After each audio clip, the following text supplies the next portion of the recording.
صفحہ نمبر 317، صفحہ 317، آیت 10 ختم ہو رہی ہے اور 11 شروع ہو رہی ہے۔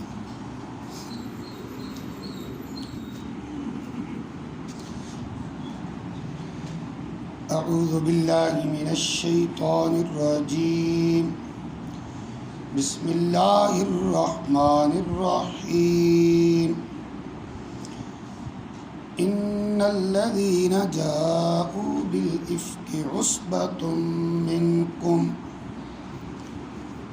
ان الذین،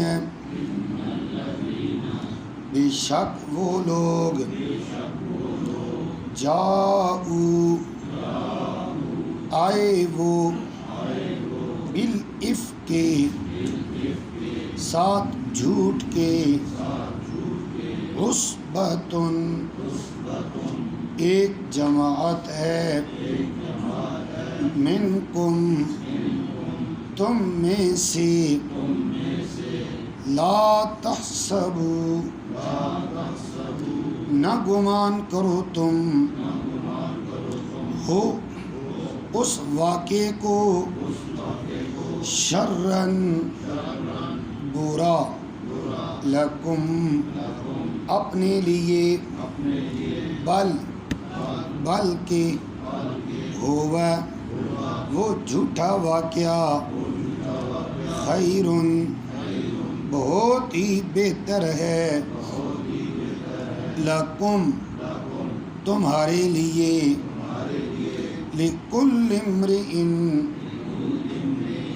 ہر ایک آدمی کے لیے، منہم ان میں سے، ما وہ ہے، اکتسب جس نے کمایا، من الاثم گناہ سے، والذی اور وہ شخص، تولا جو سرپرست بنا، کبرہ اس گناہ کے بڑے حصے کا، منہم ان میں سے، لہو اس سرپرست کے لیے، عذاب عذاب ہے، عظیم بہت بڑا، لولا کیوں نہیں، اذ جب، سمعتم جب سنا تم نے، ہو اس واقعے کے بارے میں، ظن المؤمنون گمان کیا مومنوں نے،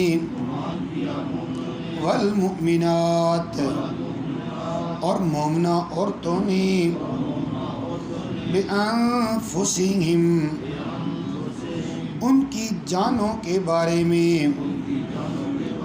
خیراً بہتر، وقالوا اور کہتے وہ، ھذا یہ الزام، افکن جھوٹ ہے، مبین واضح، لولا کیوں نہیں، جاؤ لائے وہ، علیہ اس جھوٹ پر، باربعۃ چار، شہداء گواہ، فاذ پس جب، لم یأتوا نہیں لے کر آئے وہ، بالشہداء گواہ، فاولئک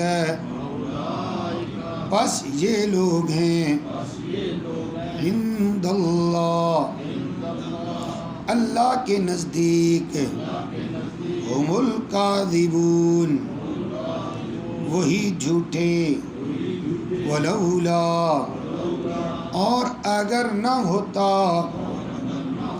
فضل اللہ اللہ کا فضل علیکم تم پر ورحمتہ اور اس کی رحمت فی الدنیا دنیا میں والآخرہ اور آخرت میں لمسکم البتہ پہنچتا تم کو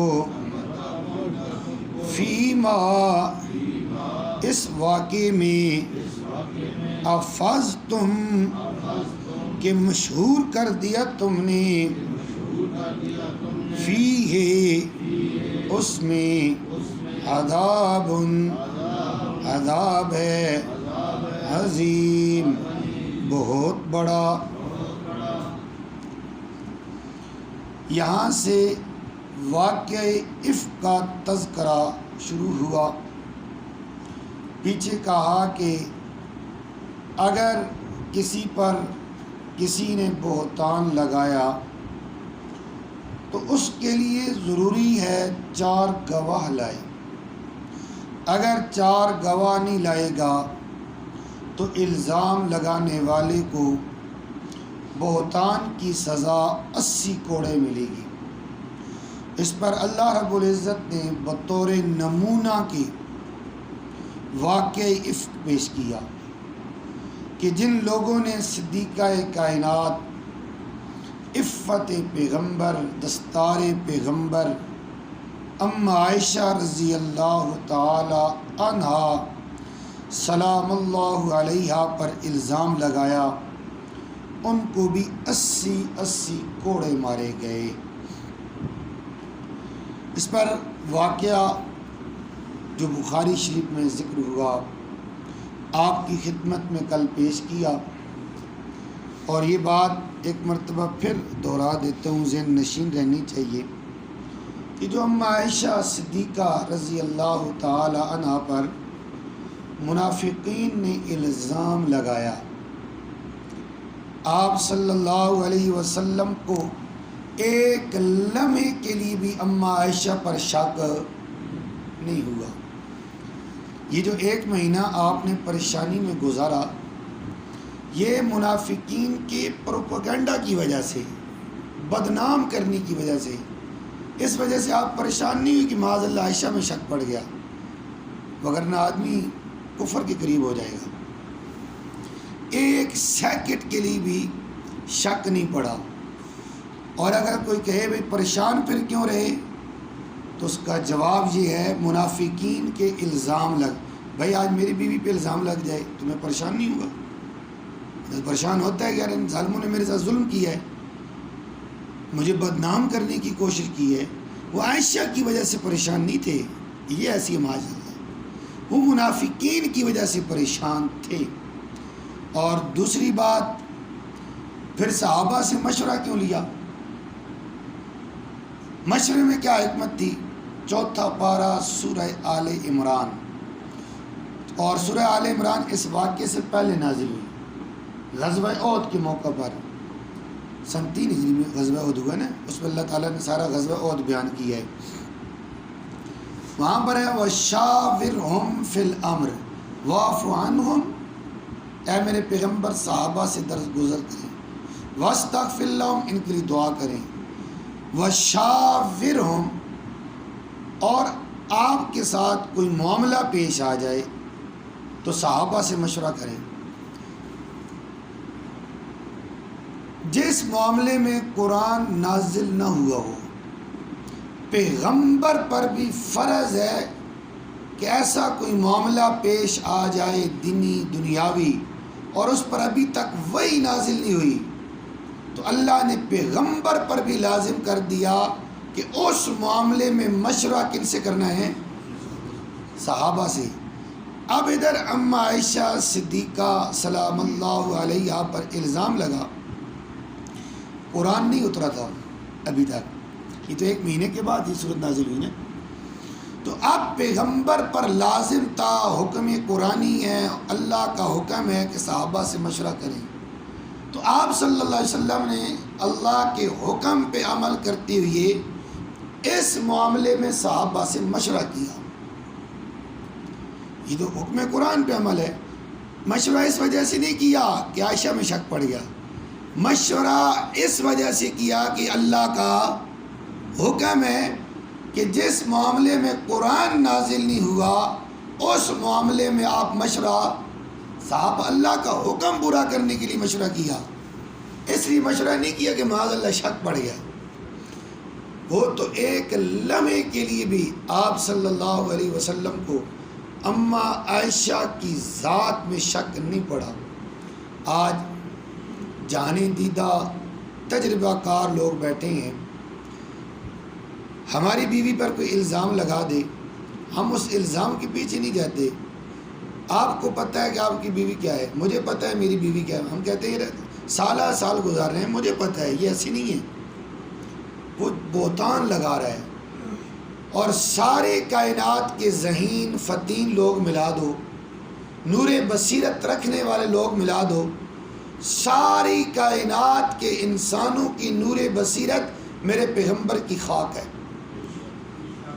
سب سے بڑا نور بصیرت رکھنے والے میرے نبی حضرت محمد صلی اللہ علیہ وسلم. آپ سے زیادہ معاملہ فہم ہو ہی کوئی نہیں سکتا، آپ سے زیادہ انسان شناس کوئی ہو ہی نہیں سکتا.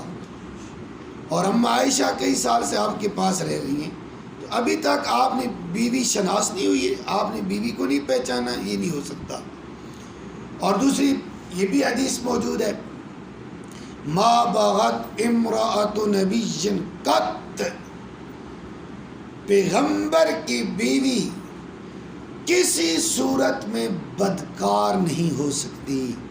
مشرکہ ہو سکتی ہے لیکن بدکار، جیسے حضرت نوح کی بیوی مشرکہ تھی، 28واں پارے کا بالکل آخری صفحہ ہے، وَضَرَبَ اللَّهُ مَثَلًا لِلَّذِينَ كَفَرُوا امْرَأَةَ نُوحٍ وَامْرَأَةَ لُوطٍ. نوح کی بیوی نے کفر کیا اور لوط کی بیوی نے کفر کیا. کافرہ ہو سکتی ہے لیکن بدکار نہیں ہو سکتی. پیغمبر کے بستر پہ اللہ بدکار عورت آنے ہی نہیں دیتا، اور پیغمبر کی ہر چیز کا انتخاب خود اللہ کرتا ہے، تو اللہ کا انتخاب غلط ہو نہیں سکتا. تو لہٰذا کہ پیغمبر کی بیوی ما باغت امرأۃ نبی قط، قط کا معنی کسی صورت میں، ایک لمحے کے لیے بھی، ایک لہجے کے لیے بھی پیغمبر کی بیوی بدکار نہیں ہو سکتی، سوچ بھی نہیں سکتی. پھر بخاری کی حدیث جو کل بھی آپ کی خدمت میں پیش کی، آپ صلی اللہ علیہ وسلم نے فرمایا ما علمت فی اہلی الا خیرا. اے صحابہ کرام، ما علمت فی اہلی، میں اپنی بیویوں کو نہیں جانتا الا خیرا مگر بھلائی کے ساتھ. یعنی میں اپنی بیویوں میں بھلائی ہی پاتا ہوں، بھلائی کے علاوہ اپنی بیویوں میں مجھے کوئی چیز نظر ہی نہیں آئی. جب اتنے دلائل موجود ہیں تو عقیدہ اور نظریہ یہ رکھنا ہے، زور اس بات پہ دیا جا رہا ہے کہ پیغمبر صلی اللہ علیہ وسلم کو ایک لحظے کے لیے بھی اماں عائشہ میں شک نہیں پڑا، آپ کا فل اعتماد تھا. اور یہ جو اماں عائشہ صدیقہ رضی اللہ تعالیٰ عنہ اپنے بابا جی کے گھر چلی گئیں، یہ حضور نے نہیں بھیجا تھا، خود اجازت لے کر گئیں. حضور نے، کیونکہ حضور پریشان تھے، آپ صلی اللہ علیہ وسلم کی بھی آنکھوں میں آنسو، اماں عائشہ بخار کے اندر چل رہی ہیں، شدید بخار ہے. تو اماں عائشہ میں مزید حضور کے لیے پریشان، حضور دیکھتے نا اماں عائشہ کو مزید پریشان ہو جاتے. تو اجازت اماں عائشہ نے خود مانگی، حضور نے بھیجا نہیں ہے. یہ بھی پوائنٹ ذہن نشین رکھنا ہے. تو اب اللہ رب العزت ان دو واقعات میں آپ صلی اللہ علیہ وسلم کی زوجہ اطہر کا خوب دفاع کیا، خوب ان ان کی شان بیان کی. ان الذین، بے شک وہ لوگ، جاؤ جو آئے، بالعفق کے ساتھ جھوٹ کے. عفق کہتے ہیں جو انتہائی گندے قسم کا جھوٹ ہوتا ہے.